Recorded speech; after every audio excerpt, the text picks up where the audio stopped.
The following episode contains or may contain spoilers. So if you're spoiler sensitive, maybe beware. Yeah, you sensitive people. Get out. No, get in. Get those noises out of there. Add some more compliments to me. You think so highly of yourself. No, I think so lowly of myself. I need compliments. It's all reverse low self-esteem. That's why I do comedy.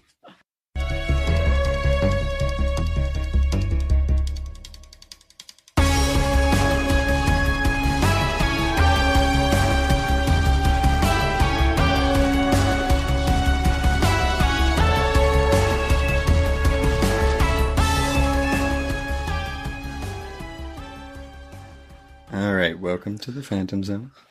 3 fans, 1 podcast, and a sea of comics. No pun this time. Damn. Nope, I'm Noah. Kayla. Oh, I'm Jered. Did you just realize No, that? I think on one of earlier episodes we didn't say that, but they'll just have to know. Yeah, we do it like every other episode. Yeah. I know. That's why I was like, they should know by now. Yeah. Well, They need to know because they'll be like, oh, you know who I like, and they'll be mean to me. They'll mean I like Jered, but they won't know that that's my name. So it's like when they're maybe talking to all their because friends. you talk so much. That's what it is. Like they the love only one. They love talking on this podcast. I mean, I would hope so. That's what this whole thing's about. So today we're doing kind of a little fun episode. We're just going to be talking about things that we wish they would change with certain characters in comics. Makeovers. Yeah, like their powers, costumes, storylines. Mm-hmm. Anything we're like, nope, that needs fixing. Yeah, because there's a lot. Change it. Fix it. Some of this is just extra stuff, not like saying it's bad or something. Yeah, like and then sometimes they change things and it's like, why? Just go back. Yeah. Like you didn't need to change that. Yeah, pull it back. Yeah, and I want to say there's going to be some bitching in this episode, but it's out of love. Yeah, of So course. if you're listening to this and we say like, I don't like that, don't be mad. We have a different opinion and we want to make the character better in our opinion. Or you can be mad and tell us why you think it should be this way. And if you prove us right, we'll say you're right. Yeah, but if if not, you then- if you don't, Kayla will throw throwing stars at you. Ninja It's stars. true That because is her I thing. am very assured in my opinions. She was And just sharpening them before the episode. if you disagree with me, that's too damn bad. You're wrong. You will be attacked.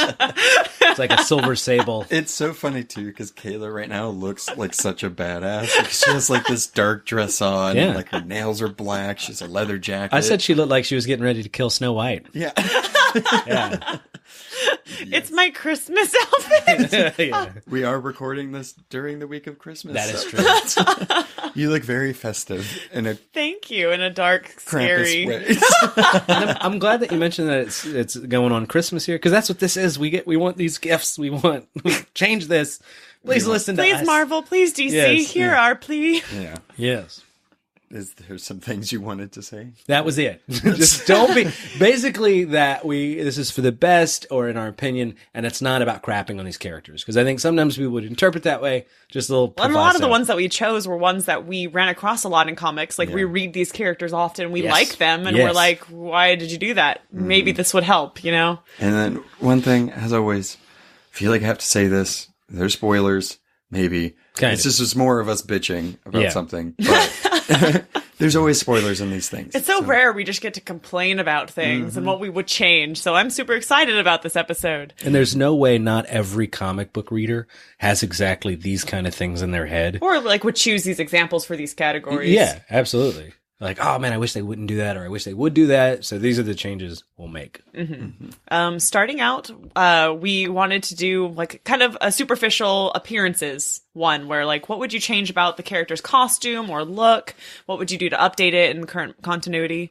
And the one I immediately thought of was Tim Drake's Red Robin costume in Rebirth. Because I feel like it just looks like a regular Robin costume, and the double R just looks so bad. And I agree. I hate it. I hate it. I think his one, like his original Red Robin costume was cool, but then the one for New 52, I actually really liked. And seeing it at first with like the feathers and stuff, I was like, I don't know about that. It grew on me. These were visually oriented, so it will help if you go ahead with your Google images and pull this up. Yeah. Like a timeline of Tim Drake's Red Robin costume. It just, No. So yeah, it does get worse, and I agree with you completely. In the New 52, his costume was cool. Yeah, it was I like so it. Different. I think maybe the artist is what really sold me on it. Because again, like in theory, if someone just described this costume to me, I'm like, that sounds pretty lame. But like, I don't know. In action, it looked really good. So the one you like is the one that's kind of got a hood over. Is this the one? That's the original Red Robin costume. That's like when he first became Red Robin, like pre-New 52. The New 52 one was the individual feathers. Okay, like the golden ones. Yes. And then the new one is just it has the same color scheme as the original Robin costume. It just has 2 R's instead of 1. Ooh, big change there. 2 R's. I know. If you didn't hear them call him Tim, Red. you wouldn't have known like which Robin this is because it's so derivative of just the original like Dick Robin costume. Yeah. It just looks more kind of, I don't know, with sleeves maybe. That feels like Yeah. that feels indecisive on the artist's part almost. You know, like why wouldn't they try to indicate that he's distinct and stuff like that? I don't know. I feel like Tim is always getting rewritten for each new continuity. Like I think in the New 52 even I didn't like the fact that he was never actually Robin. Like he became Red Robin right away. Mm-hmm. And this one it was like I don't know. Maybe he never was Red Robin. I mean, never was actual Robin. He just came out as Red Robin wearing the Robin costume, but with 2 R's. I don't know. In his whole story, him in general is so different from most of the other Robins because he did do that. Yeah. And it is weird that they kind of went back to like, oh, you're going to wear a Robin costume, even though technically you weren't ever really a Robin. And to me, he was the best, like, actual Robin. So I was like, why are you doing this to my boy? So I'm going to get schooled here for a second. So because I'm not up on Batman, that's going to change over the break. I've committed. Nice. I have committed. Nice. Well, I know it's good. It's just you've got to. Yeah, I do. But so you're saying that this Robin was never trained as Robin by Batman. I can't remember in Rebirth if that was the case, but I know in the New 52 it was like he was never actually Robin. He just like knew who Batman was and became Red Robin. Yeah, as far as I remember, like inspired by Batman. Yeah, yeah. That's what I was saying. He's a little different from the other Robins because it wasn't like, oh, I'm gonna take you in. You're gonna be Robin for some years, and then you'll turn into something else. It was more. It's kind of that, but then he went off to do this whole Red Robin thing. He was in the Teen Titans. Stephanie Brown is a huge part to his relationship. This is as uninspired a story origin as the comic book costume that Kayla is crapping upon. And I think you're right. I think that, or at least I that resonates with me because I don't want underwhelming with a costume. You know, I mean, for some kinds of characters it makes sense, but this is a character that's supposed to be like swinging around buildings, throwing batarangs or robin-a-rangs, whatever. Robin-os, I don't know. Red Robin-a-rangs. Yeah, exactly. Robin hit what? No, 2 R's on this one. That was Red Robin. See, right here. Got to get it right for my story in the but prison. I agree with you, kind of aside from the costume thing, that he is one of the best Robins. Like, he does everything right. Like, I mean, he hasn't really turned into something else. Like, he hasn't, well, I guess he has died. I love that we're talking about recently. Robin and your voice is turning into Batman. He was my favorite Robin. I don't feel good. Leave me alone. Where is he? Yeah. My favorite Batman quote from any movie. Wait, which one is that? When he's fighting Bane in The Dark Knight Rises, and like he has Bane, and he's like, "Where is it? Where is it?" Jeez, man. It's so weird. Anyway, we're going way off subject here. Hell yeah. No, but yeah, I mean, I agree. And when I saw him in Rebirth, I was like, "Oh, that's Tim." It was just such a disappointment from a great costume. They just had a New 52 to that. I was like, Not that you need to do this, but I am curious, are there specific elements that you wish that they would kind of incorporate? Or is it just a general, like, this is boring? I just feel like he had something going 2 continuities in a row that I really liked that they changed. So, like, his initial, like, introduction as Red Robin, I was like, okay, yes. So the color scheme was more like red, gold, and black. Yeah. As opposed to green, like gold, and red. That the regular, but this costume just looks exactly like the different versions of the Robin costume that I've seen in the games and the TV shows. Yeah, it's like they kind of put them together, and it was like, I just feel like there wasn't any thought put into this costume, and they had, again, like 2 different versions of Red Robin's costume to draw off of that I liked. I liked both of those past versions. I'm like, you could do a mixture, you could do one of these again, I don't even care, but I just feel like it goes into my mentality of people not really paying much attention to Tim Drake in general. So his costume was just carelessly thought off. It's literally just a Robin costume with 2 R's on the chest. yeah, I mean, and you have Damien now, which his costume looks just like It's a Robin the other. costume. Yeah, it is a Robin Yeah. costume. I mean, there's some weird little As they variations. do. Yeah, but I mean, it's just so similar to it that it's like, I'm with you, especially in that, like, I'm all about the visual literacy of comics. I want this costume to tell me something. And what you're suggesting, I think, is that this isn't telling me anything outside of he's Robin and he's not even Robin. Yeah, exactly. that's what the hood and the feathers, like, it was a clear distinction. Like, this Yeah. is his suit. This is him as Robin or Red Robin type thing. And it is a weird thing because you ask her, like, oh, what do you want it to be like? It's one of those things where, like, I don't know, but I know when I see it. Yeah. I have a suggestion.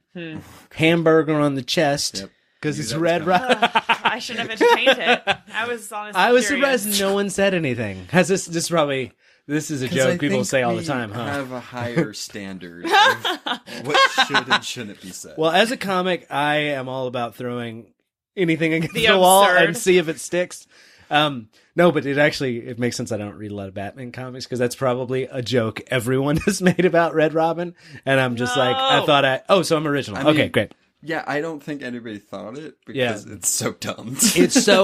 I think you don't like hamburgers. That's what I'm getting a lot of this. That is my political stance. I am against hamburgers. Okay, well, anyway. Yeah, so I think the one I picked for costume, it's a weird one. It's Quicksilver. You are weird. Thank you. Yeah. Quicksilver. Yeah, Quicksilver, his costume has not changed forever. He's changed, but he's had some bad ones. Well, that's what I'm saying. So it's changed, but it's still kind of a variation of the one. Yes. And I really liked his costume in the Avengers movie, in Age of Ultron. What do you like about it? I just thought it was really slick. It was more contemporary. Yeah. Well, and speedsters are your thing. Yeah, and it looked like a speedster. You're talking to a speedster expert. Cut that out to make me sound not stupid. Great. And I was going to mention, so in the X-Men movies, like First Class and everything, with Evan Peters as Quicksilver, his costume. Yeah, I don't like it. Street clothes. Do not like It's a street clothes, but it's not his costume. I was going to mention it, but I'm like, man, I guess it makes sense because he kind of just was thrown into it. Yeah, like they pulled him from his basement. Yeah, There's a story reason for him not to have a costume. Yeah, but I like that more than some of the comic book iterations. Sure. Because I just think the comic book ones is just outdated. They kind of need to spruce it up a bit. I don't know. There was some evolution because at first he's green. Yeah. He's in a green costume, and they're like, Quicksilver is not really a green thing. Yeah, it doesn't rust. Yeah. If anything, I'm thinking moss. Yeah. I'm thinking not fast things. Yeah. So let's make him blue. Green turtle. Yeah, exactly. Yeah. If anything, we've picked the slowest color there is. Yeah. I mean, his costume is kind of original. I mean, you have Johnny Quick and Max Mercury. They kind of have the same colors as Quicksilver, so I just kind of want them to do their own thing. I don't know who copied who or what came out first. I'm not going to get into that. Sure. But I don't know. I wish there was just a better costume. And also, I think they need to do more with him. Marvel agreed. Does not have a good speedster, I guess, repertoire of characters. It's true. And I think that's one of the elements that's missing for me personally in Marvel. Because I love speedsters so much. Quicksilver as a character is great, but he's just never been elevated to the Flash level. Yeah. In both ways. Which makes sense. He's not as fast. He's not connected to this thing. He's a mutant that has those powers. I just think it's funny that, like, his sister, Scarlet Witch, is this big, like, cosmic, big, front and center character. And it's like, boo! I actually like Quicksilver better than Scarlet Witch, Me too. I do too. And that's why I'm like, come on, like, just make him better. Powers, costume, story, Anything. The character, I think they've developed in an interesting way. Like, he's in a way I don't like Wanda, which is that he's this arrogant, overprotective dude. And they even explain it's like, because he, unlike Barry, he's always been fast since his mutant power kicked in. So he's sort of like, everyone's too slow. You're all stupid. Yeah. So totally get it. But they haven't created a look that really like hammers that home. The character that they have. Yeah, you have even Scarlet Witch coming out and you're like, costume is striking. You have Vision. You have, I don't know, Thor. It's like, yeah, those are staple characters. It's like, you just have these two colors. And I mean, did you buy that at Ross? I think some of it is like so clearly they were like, we can't make him look like the Flash, so they're like trying to go away. One thing on his costume I have to say is kind of cool. It's not even his costume. It's that they gave him the pointy hair. I hate it. This is a Marvel thing. For whatever reason, somebody was like, 2 pointy hair things. Need to have that. You know what I mean? Because you had Beast and Wolverine. So I think it actually makes sense for Quicksilver. And I think in terms of the silhouette, in this way. So his hair is like moving backwards because he's really fast. That's fine. Because he doesn't have a mask. And I think it gives him, it's like one of the only interesting things about his costume because it makes his silhouette distinct. Because otherwise he would just be a guy. He has to have bad hair because his costume's stupid. Yes. That's a way to have described it. Yes. I mean, yeah, I get it. His hair's going back because he's fast. That's fine. But why the point? I mean, you brought up a good point. It could be disheveled. Exactly. I mean, or like how they did it in the X-Men movie and Avengers. Moose. Yep. Yes. Give this man Moose.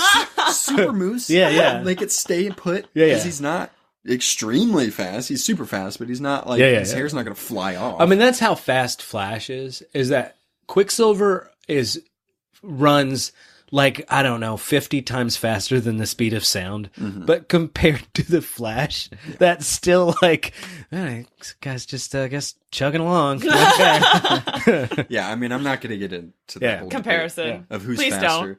Because we all know who's faster. Okay, we don't. In this case, it's even matter. Marvel fans are like, he's not supposed to be as fast. You have not been on the costume superhero boards. Okay, not fast. That's a good point. What a fast costume! Okay. I mean, so I think that's my main grievance with it. I think they need to fix the hair. They need to fix the costume. So we're saying no pointy ears, but maybe some like disheveled or like hair going backwards. Or just don't mess with the hair. Just normal hair is fine. Normal hair. The hair doesn't tip to toe makeover. Exactly. Yeah.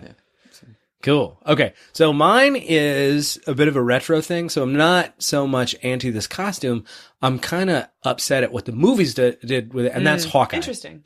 Yeah. So the reason, what I do not like is I think the movies have affected the comic books in ways that nobody really expected, which are fine with this exception. So Hawkeye, if you're familiar with the look, he has a kind of like, I don't know, gladiator-y kind of thing going on. You know, he's got the tunic with the bare arms and then bands and stuff, and that Marvel, I don't know why this is a popular mask, but it's the regular ski mask-esque thing, but with eye portions that sort of go up to a point. Yeah. Okay. So I think that in the comics, that looks fantastic. Now, they thought we can't really do this in the movies. Mm-hmm. And one of the reasons they couldn't do it in the movies is because of Mark Millar's comic, The Ultimates. He rewrote Hawkeye's origin. So Hawkeye, instead of being a circus act who adapted his incredible skill, he is a secret agent kind of character. Mm-hmm. Very Natasha Romanoff. Great for that story. Yeah. Awesome for the movie. And the movie is just a guy in a kind of like, you know, modern day, I don't know. Military. Utilitarian suit. And let's give him a few flourishes. Yeah. Great. Okay. No problem thus far. But now to integrate those things, they've gone back and made that movie look in the comics. That's Hawkeye's main suit. And it could not be more underwhelming to me. And it's sort of them forgetting that the whole point of adapting it was because in the movies it doesn't work. I think that the reverse is true too. I think some things, if you adapt directly from a movie, are on the page boring. Yeah. I mean, at least in the comics, though, they kept the color. Yeah, but it makes even less sense to me now. I'm like, why, if you're going for a utilitarian thing, why are you throwing around purple? Well, I think they should have kept the color. In the comics, I don't think they should have made it just like the movie. I mean, in the movie, I wish they did have some type of purple. I agree. I'm with you. Didn't they do that? And one of them, like, it was like a really dark purple. Yes, in the first one, I think actually if you go back and watch all of them, there's always some purple aspects or accents or something like that. But it's not a costume, I mean, he really. looks like a normal guy. Yeah. Essentially. There's nothing that is like, oh, this is Hawkeye, this is a superhero. Yeah. It's like, no, that's just some guy that happened to be really good at bow and arrow. And I'm actually a big fan of his comic book iteration, like, because one, it looks very kind of circusy to me. Like, it looks very much like, outlandish and bigger than life, just like comic book characters usually do. And some of the things that they used to do, and I'd like to see a revamp of this, is because he's an archer, there's an asymmetry to his comic book, or to his design. I really like when he has one long sleeve and one short sleeve. Yeah. Which I think is actually an archer thing. I need to look more. Or they tend to do that. Yeah, like they have things, because I guess it can smack you in the arm or whatever. You don't want bruises. All the bruises. Yeah. Shoot arrows better with one sleeve. Yeah. And I think that it was such an iconic look in the comics to have lost it for I don't even think a particularly necessary purpose. Like, they did it just so I guess the two would look alike. Yeah. Well, there was a Hawkeye series that was really good that really, like, I mean, he's just in plain clothes almost the whole time, which is fine for that series. It's the thing that came out in like the mid 2000s. It was really influential. It's super cool. It doesn't need to be his superhero look. I don't want to, I mean, the other thing about this is Hawkeye is already the character people make fun of. Yeah. As being like, this is the guy that you have. So you want to make him look even more civilian-like? Yeah. Hey, you know what? Get rid of his arrows. Give him potato chips. He's just hanging out with the Avengers. They do make a potato chip launcher. So. Yeah, and I'm sure he has that arrow. But yeah, I mean, this is a guy who uses his archery skills that his main weapon is like an arrow with a grenade on it. I love that. So give me a superhero design that is every bit as outlandish as the idea of shooting someone with a grenade arrow. Yeah. I want full on. Yeah. So that's looks. Mm-hmm. That's what we wanted.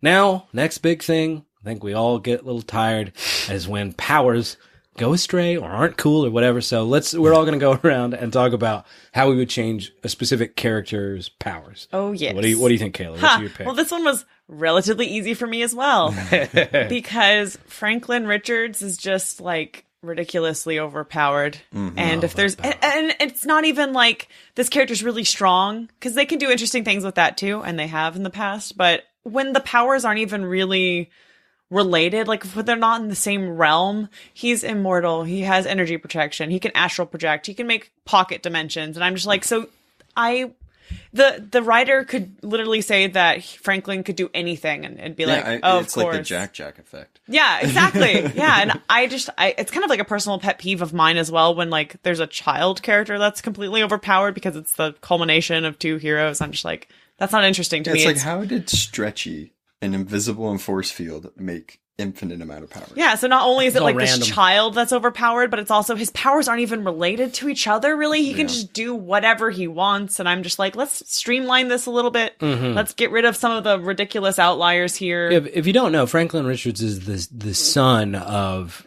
Sue Storm Richards and Reed Richards of the Fantastic Four. Yeah. And for some reason, like you mentioned, they've just made him, I mean, he is his sister, Valeria. I'm always a little Valeria. I hope it's not Valeria, because that rhymes with diarrhea, and there's no reason for that. Let's go with Valerie.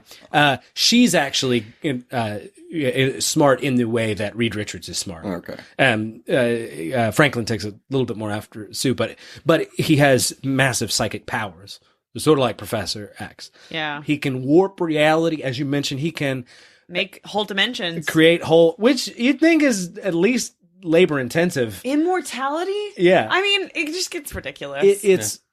You feel like the person who created those powers, like the writer, is younger than Franklin. Yeah.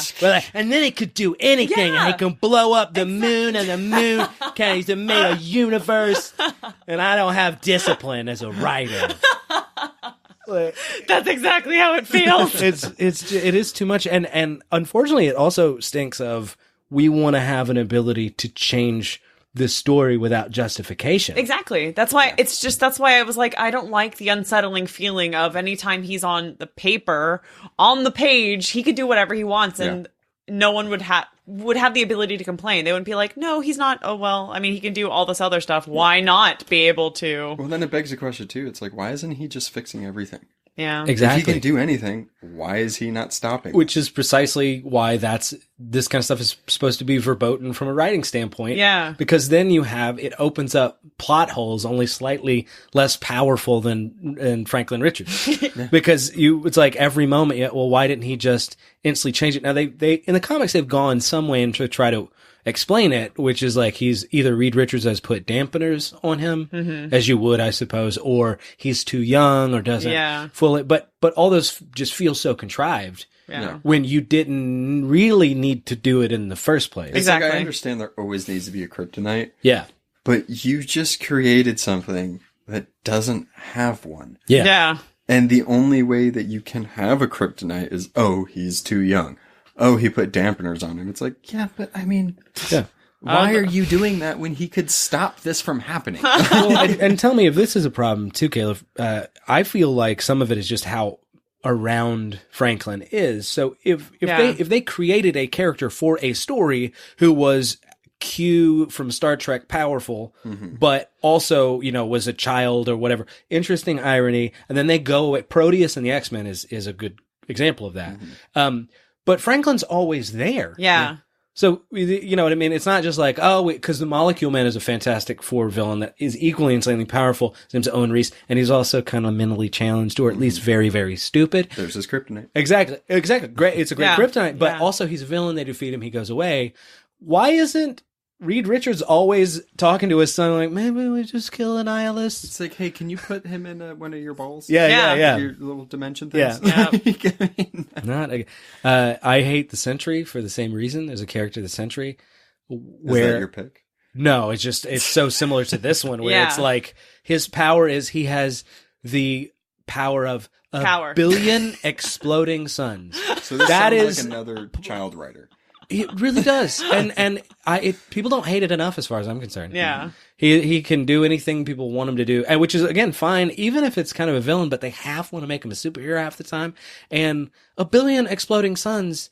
That's like a child talking about how much money their dad has in the bank. A billion trillion gadillion. Yeah, exactly. Why not just say goodillion? Why not make it? Yeah, because I think it's.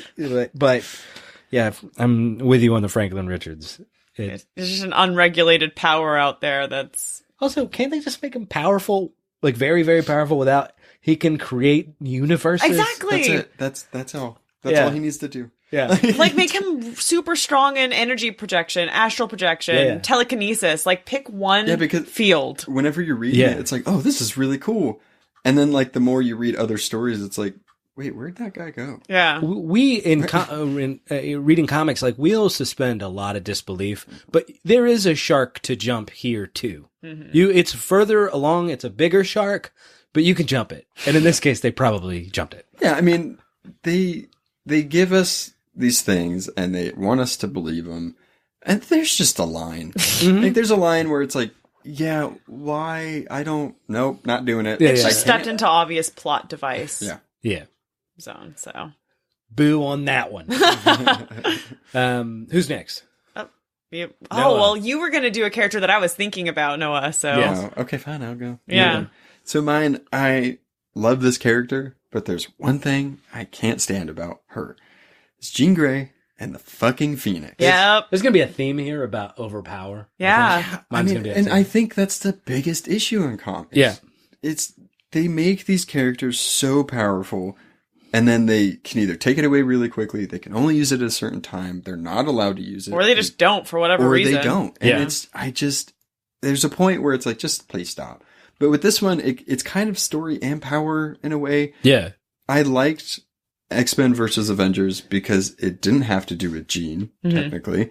It had to do with Hope and the Phoenix and everything. So it was a little different to see how she dealt with the Phoenix and how that was going to happen. Yeah. But with Jean and the Phoenix, it's like, we get why every time she's involved, it has to do with the Phoenix. Yeah.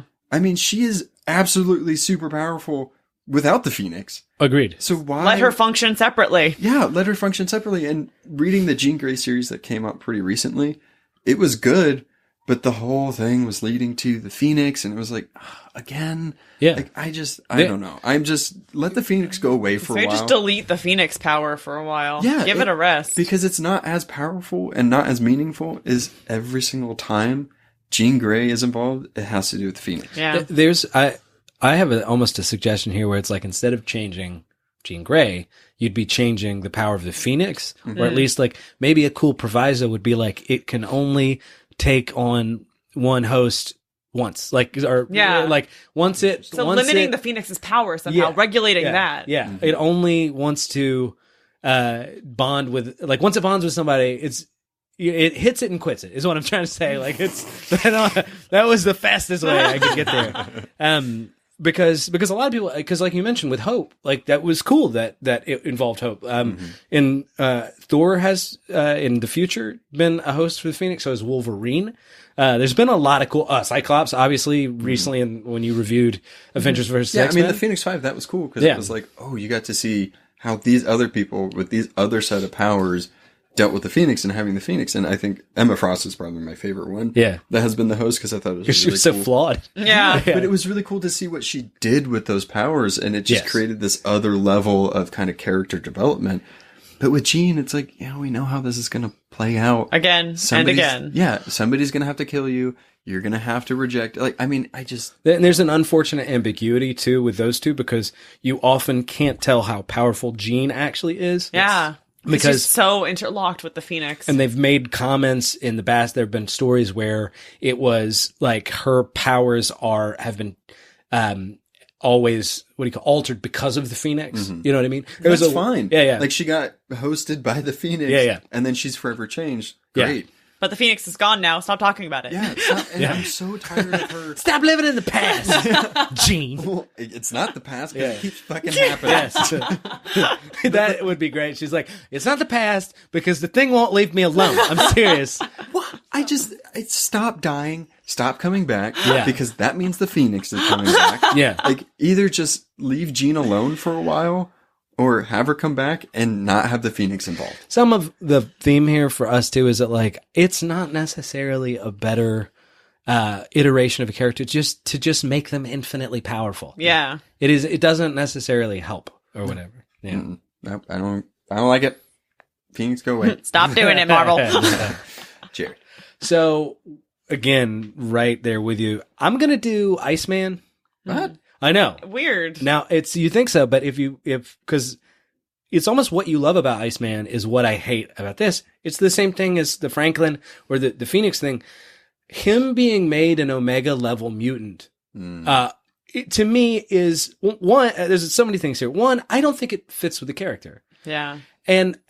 So if you don't know, Iceman in maybe the last 15 years, maybe 10, something like that, has been shown to not just be a character that creates ice, but a character that controls temperature itself. And the concept of the movement of molecules. Like, damn. So he can so he's like this ice god sort of character. He can freeze everything at will.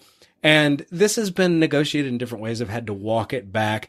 Actually, Emma Frost in the 90s sort of hinted at this when she unlocked his power, made him really powerful. It was a weird, like, almost quasi-sexual moment between the two of them or whatever. And that's what turned him gay. Yeah, exactly. Yeah. Yeah, I'm gay. Otherwise, it turned into an ice god. It sucks. but it doesn't jive with the character, I think, at some level. Bobby is this sort of cool... I didn't want to say that. You made a pun? I hate it. he's a, laid back, sort of casual character who's often the comic relief. Yeah, he's like the Flash. He doesn't take it seriously. So there's something cool about, I guess, in a story making him godlike powerful, but set it back. Mm-hmm. Like, let it. I'm fine with you want as a writer, to sort of explore the kind of like push the boundaries of his powers without completely. But put the sandbox back. Rake it back to where it was before you got there. Put the toys away, like just leaving the mess. And I also don't like the pretend logic that gets put into these stories. So the idea is like, well, he changes temperature, and really, doesn't that mean that he controls all molecule movement? It's like, I don't know how that correlates. It doesn't. It's weirdly structured like a slippery slope in a weird way, and it's almost like saying like, oh, he lifts cars because he's strong. Doesn't he control all motion? Isn't that so you're where saying they should like lay some salt down on this? Yeah, because the idea that a character can freeze, the moisture in the air to make ice slides and stuff like that. Beautiful. Yeah. Needs no help.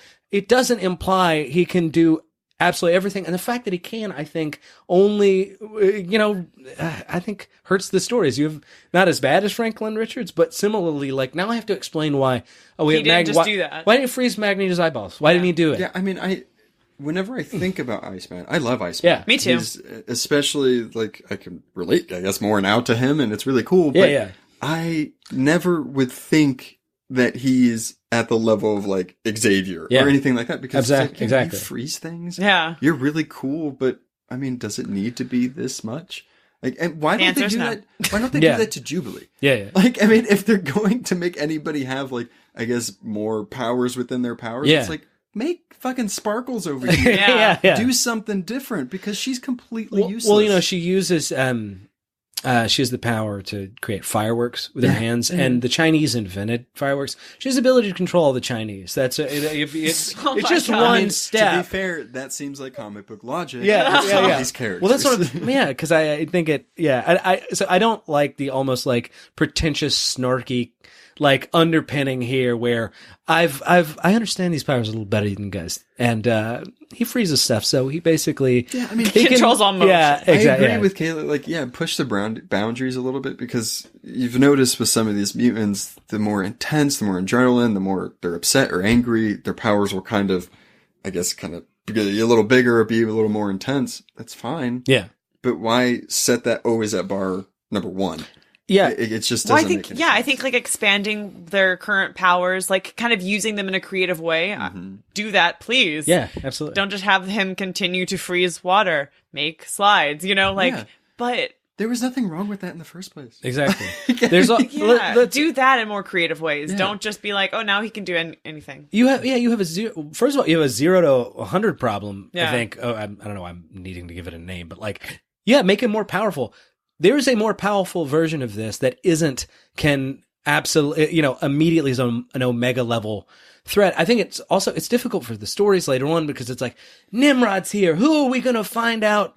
Who are we going to find that's powerful enough to fight Nimrod? Well, given the last 10 years of X-Men comics, I can think of 8 characters that can destroy the Earth. So we got Iceman, Jean Grey. I think Wolverine can't die now. That was better for some reason. It just seems like with the X-Men recently, or kind of for a while now, they've been trying to expand their powers or like do something bigger with them. But they're not going like laterally. They're going up. Yeah. Up. Yeah. Up. And kind of, it's not one that I'm complaining about necessarily. I think it's a good change that they did was with Beast, because I like how they made him kind of study sorcery. That's an interesting. It makes sense for the character. Yeah, exactly, and it doesn't. The other thing, it's not, because we have his powers, and it's not hack, and that's another thing that Ex Machina-esque absolutely. thing. And it's and what I think at this point, making a character more powerful because you can't think of a better, compelling story is now hacky. Yeah, it's done, and it's flagrant Dragon Ball Z-ism. Yeah. I'll say it. Yeah. I'll say,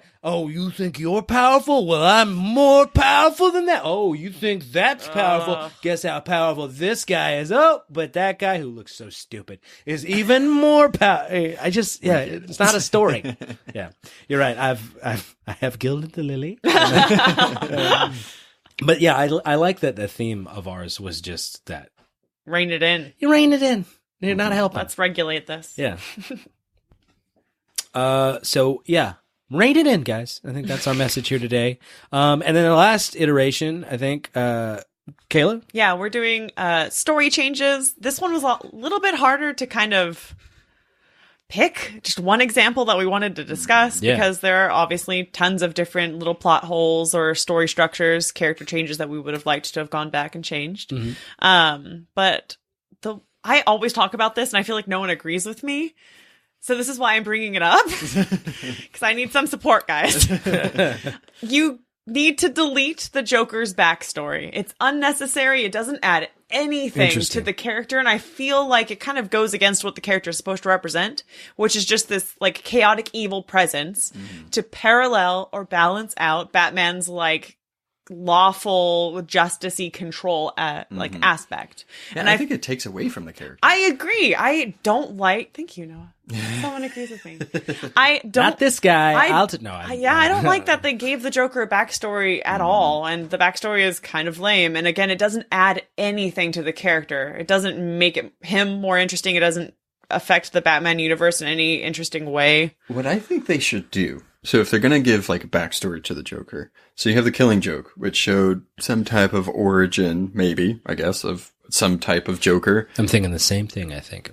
Okay. I think they should do, if they're going to do origins, make them completely different to where nobody knows what the true origin is. Yeah. Make it this whole big, like, kind of mystique type thing where it's like, is it this one? No, but it could be this one, or it's this one. So confuse the readers to where it's still, you still don't know what the origin is. That would be cool. Do not give a plain. No, he was a thief with a stupid red bucket on his face and then tricked into acid. And that's so lame. But that was what you're talking about. Was the status quo for a long time, and that's a good thing. They even make fun of it in The Dark Knight, where you know, I got these scars. Oh yeah, and they keep changing the story. I love that. And the message was like, yeah, that's not the point. It doesn't matter where he comes from. Yeah. He's just, and you should know, it's just this chaotically evil force. Yeah, it's like, is it all of them? Or is it none of them? Yeah. Like, and I think that do it because Batman cannot figure him out. And make sure Batman doesn't figure him out. Yeah. Because usually that's how Batman defeats his foes. He figures them out, he knows their psychology, and their that's weakness. why Joker is the number one enemy for him, because he doesn't know what the fuck he's gonna do. He's un-Batman. Yeah. I mean, so he's the blind Riddler, spot. Yeah. The Riddler solve his riddles. He'll get pissed off. Yeah. You'll catch him. Yeah. I mean, But that's really interesting because, like, as they say, all of Batman's foes are represent kind of some like sort of psychology and a piece of him that he can kind of tap into and understand because they're just a perversion of that. Whereas the Joker is like, there's no part of Batman in the Joker, or vice versa. They're just well, it's like the opposite of what Batman. Yeah, light and darkness. Yeah. Exactly.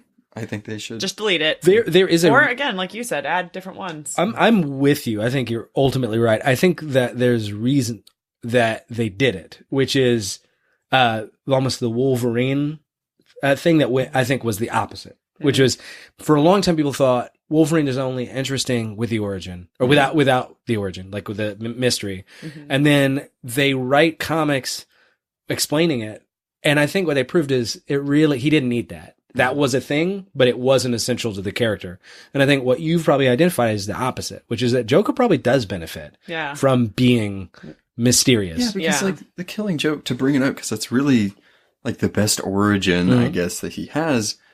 I mean, you start like feeling bad for the character when it's like, I don't want that. That's not necessary. You shouldn't feel that way for the Joker. Yeah, because everything, literally what's happening in this story, you're fucking up Barbara and Gordon. It's like, and you want me to feel bad for him because his white, like what? I feel bad for him up until the point that he becomes the Joker. And at that point, I'm like, I don't care anymore. I don't want that. I hate that trope and stuff where it's like, oh, feel bad for this villain. Like this is where they came from. It's like, why do I have to? Yeah. Because that doesn't matter with what he's been doing. Well, see, and like I love stories that are more complex. Where I know we talked about this in the villains episode, I think. Like, I mean, Black Manta in the movie, when Aquaman didn't rescue his father, gives him motivation to hate Aquaman, hunt him down. I'm like, that, okay, I felt bad for you in that moment. That was necessary, but it didn't take away for what the character is supposed to represent. Yeah. So I think if you think about it abstractly or like larger than just what's on the page, the Joker doesn't need that. Exactly. And it kind of goes against what the Joker's supposed to represent. Yeah. And I think that's my main issue is like, okay, I'm all for a sympathetic villain. I'll eat that up. Yeah. Not necessary all the time. Yeah, and I think you're right. It does, whatever that character represents should reflect the origin story. What you know about them. Yeah. Yeah.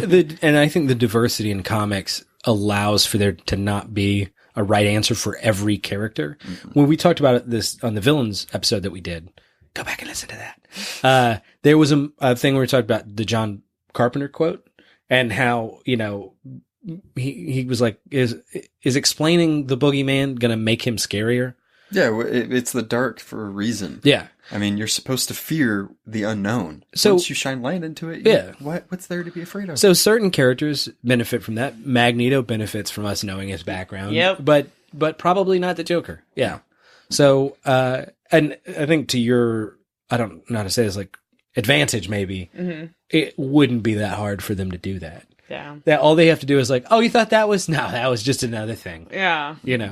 And maybe it'll swing around to that too. Hopefully. Yeah, I mean, there's a Joker movie coming out, so yeah, we're going to get an origin, if we like it or not. But if it's different than the one in the comics, it might create the or maybe it's 7 movies in one where it's just a confused jumble. I mean, I'd be okay with that. I would too. To be honest. I'm interested in how they're going to approach Joker as a movie about the Joker. I'm very on the fence, but we'll see. Yeah, my turn.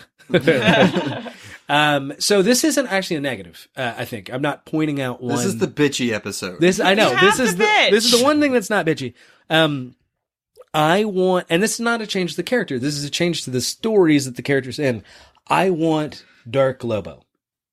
Now, I think you mentioned, they've done this before. Not like I'm thinking. And I think to give you a sense of what I envision, it's I want David Fincher to direct Lobo. Oh God, yes. So, see? So, in other words, I think what do people love about Lobo? They love that he's funny and crass and everything like that. Keep that. And I think that's actually somewhat mistaking what's funny about Lobo. Is that Deadpool's the same thing. You can have these characters that are silly and ridiculous and irreverent, but you can put them in a very serious world. Yeah. And I think the reason I want to see this in a Lobo comic is, to some degree, his backstory doesn't fit the way he's presented most of the time. He's supposed to be one of the most feared characters in the all of DC's galaxy. I think his name translates to like someone that disembowels you and enjoys it quite a bit. He kills all of his... We talked about this on one of the previous episodes. He kills all of his planet. Give me a look at that is just on its face as dark and horrible as it's supposed to be. So like darker themes and Lobo stories going forward. Exactly. I still want him to be funny. I want him to be I like to rip stuff up, enjoying it. I mean, a great example, there's Tarantino movies where the characters are every bit as silly and, chewing the scenery. Keep that, what's great about Lobo, but also I want to see, and I don't mean this in a gross way, but I want to see the carnage. And I think you can do stories like this where he's a bounty hunter, right? So let's have a story where he really is tasked to find the worst, like awful galactic serial killers in the galaxy. Something like, what's that? I'm going to lose it. Anyway, but that kind of story. And I think it would be really interesting. Yeah. I think that they have done it, so they can do it. I just think recently with him being in the Justice League of America, it's a complete stupid thing to do. So just not as a recommendation, it's like, because you've mentioned this before, what Lobo story are you thinking of? Because maybe this exists, like the last, I just haven't seen it. Zanarian or whatever it's called. Zarnia. I don't know how they fucking say their race's name. I mean, like when he was first introduced, he was outrageous. Yeah. Then you have these comics that are in the middle that are really dark and gritty. I mean, even the way they look. I mean, it's a dark comic. I mean, there's a story where he cuts his teacher's legs off. But this is exactly my point. I know the stories you're talking about. And to distinguish the difference, the content of those is dark. The tone, to me, is not. The tone of those. So I want a... Oh, go ahead. Sorry. But I think it's dark, but it's not because he enjoys it. So there has to be some weird balance because he's like, I don't want you running away, so I'm going to cut off your legs. It's like, oh God, you just cut off her legs. So it's unsettling for the reader. It's supposed to be, but it's not for him. So to kind of balance that too, I mean, it's going to be a Deadpool effect where it's just kind of silly and funny. Yeah, there's serious moments, but I mean, he's literally killing people with outrageous things. It's not going to... Well, can I pick a different one then? Huh? Can I change mine now? Why? Too late. Well, it exists apparently. I didn't know. Well, I mean, but No, this but is now going it doesn't. forward. Yeah, now it doesn't. It hasn't in a long time. I see. I see what you're saying. Which is why I just said he Yeah. was in Justice League of America, which is a completely different direction on what that character is. And a dumb one, yeah. Yeah, I'm not as into it. I wasn't saying that you were wrong. I'm agreeing with you. Like, it's happened before. Why isn't it continuing to happen? Yeah. So Superman needs to stop coming in at the end and saving the damn day. It is really obnoxious. It's overpowered. Again, I mean, I believe there was one story where like, oh, he has powers he doesn't even know about. No, I don't need that. I also don't need him in the Justice League. I remember telling Jered before we saw it, the one thing I do not want them to do is for him to come in at the end and save the day. What did he do in that damn movie? Like, he just came in and laid waste to Steppenwolf. Like, I just don't agree with it, and I don't think that he should keep doing that. Because you have Wonder Woman and Aquaman and all these people fighting this thing, and it's like, oh, so they're shit when Superman's around, but then you have her fighting Ares and all these gods at the same time, and she can hold her own? Like, I don't get it. I don't understand. Yeah, I think it's probably reflects they don't, especially for that movie, that they didn't really know what they wanted to do with Superman. And I think he's hard to integrate into the Justice League because a lot of people feel like he's only interesting if he's the most powerful guy in the room. Yeah, which is insane. Yeah. I know, that's not even true. I would think that having Justice League plots or like problems that are like maybe two fronts, you know what I mean? Like have Superman taking care of this really like terrible thing up in space. Fight the big monster. Yeah, while a different part of the team is taking on something equally difficult, but Superman can't be two places at once. So Exactly. To be honest, it's a very forward microphone. there are all these like fan bases in comic books, and the fan bases I least like in this respect are Superman and Hulk. Yeah, And the reason being is they don't need their character to be very powerful. They need their character to be the most powerful. Yeah. And if the character's not the most powerful, they don't have a meaning for their character. Well, I love Superman. And that's why I didn't even think about him for powers, because I feel like they regulate that pretty well. Yeah, absolutely. It's just the way he functions in a story. Yeah. That he has to be the most powerful person. Or the one to stop the threat. And it's like, okay, I guess that's fine, but why is it always him? Again and again? Exactly. Yeah. And you could tell it's like that in the comics a lot because they did it in the movie. Because they're like, well, the clear choice is to have this Superman come in at the end. Yeah, that's been dead. And then comes back and tries to kill the Justice League. And then he's like, oh, no, I'm good again. Let me go stop this because nobody else can. It's like... There's another aspect to it, too, where it's like, it's, again, and I've said this a lot, it's hack. It's been done enough that there's something classic about it. But like you said, if I can see it coming, if I know that that's where this is going... Especially, too, like, there's stories where, like, Superman's not in it. It's a Justice League story. Superman's not in it. Like, you have hints that, like, oh, he's around doing something. It's like, yeah, when I get to, like, the last 10 panels... He's going to be there saving the day. Be here. Yeah. And it's like, yeah, that's cool sometimes, I guess. But, I mean, I just think it's so weird. And we've talked about this before, where you have these separate characters in their comics. And they're the top, the best that they can be. And they're doing all these great feats. But then when you put them together, it's like, oh, one has to be on the top. Yeah. To save the rest of them. And it's like, well, why are you doing that in your comic and you can't do it here? Yeah. I think that's a great point. It's, you want to highlight Superman because he's the character, great. But the idea of dumbing down the rest of the characters so he can look good is, again, there's just too many characters in the stable and too many fans that love those characters. To not notice. And that's what you're doing. Yeah, exactly. And the fallout of that is like, oh, I love Wonder Woman. Amazing movie. You've invested me in this character.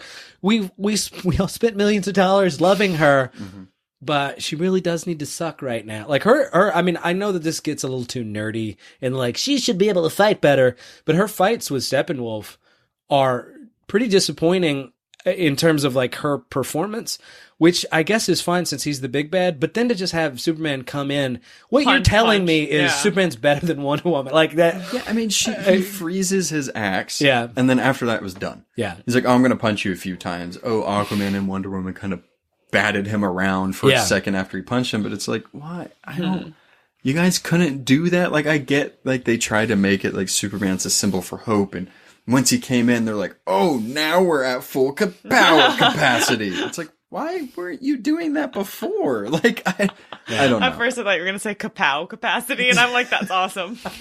Capacity. I wish Capacity. No, I mean, well, you can just edit it in. Well, now I can't because you just said it. Edit that out. They know our tricks now. Yeah. No, I mean, I love Superman. I'm a Superman fan, but I just wish they would change it. I love reading Superman comics. Justice League comics recently have been kind of just... I love that this podcast just turned into a meeting of the Legion of Doom. So we know This why is how we're we here. change. We've got to kill Superman.